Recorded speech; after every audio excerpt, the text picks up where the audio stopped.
السلام علیکم ناظرین، قاری خبیب محمدی صاحب ہمارے ساتھ موجود ہیں۔ سب سے آج ہم سوال کریں گے، خواب کے اندر کسی چیز کو ڈھونڈنا، تلاش کرنا، خواب میں اس کو دیکھنا کس چیز کی علامت ہے، کیا تعبیر ہے؟ آج ہم شیخ صاحب سے پوچھیں گے۔ السلام علیکم۔ وعلیکم السلام ورحمۃ اللہ وبرکاتہ۔ ان الحمد للہ نحمده ونستعینه ونستغفره، اما بعد فاعوذ باللہ من الشیطان الرجیم، بسم اللہ الرحمن الرحیم۔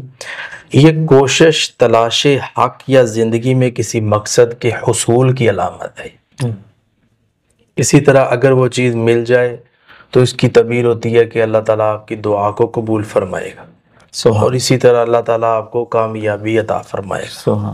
یعنی اگر آپ کو کوئی چیز مل گئی، اگر آپ کو کوئی چیز مل نہیں رہی، آپ اس کو تلاش کر رہے ہیں، تو آپ حق کو تلاش کریں گے، یا زندگی میں آپ کسی مقصد کو تلاش کریں گے اور آپ اپنے کسی مقصد کے لیے سٹرگل کریں گے، کوشش کریں گے۔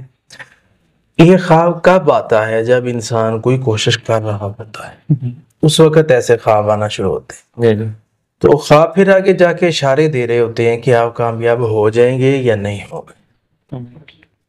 وہ کس طرح کہ آپ کو وہ چیز مل گئی جو تلاش کر رہے ہیں خواب میں، مطلب آپ کا مقصد پورا ہو جائے گا، اللہ تعالیٰ یا آپ کی اللہ تعالیٰ دعا قبول کر لے گا، یا آپ کی اللہ امید پوری کر دے گا، چاہت پوری کر دے گا، تو وغیرہ وغیرہ، یہ ساری چیزیں اس کے اندر آ جاتی ہیں۔ تو ایسا جب انسان کشمکش کے اندر ہو نا، دونوں سائیڈوں میں ڈھونڈ رہا ہے، تلاش کر رہا ہے، امید بھی ہے کہ مل جائے گی، تو اس کو استخارہ بھی کر لینا چاہیے۔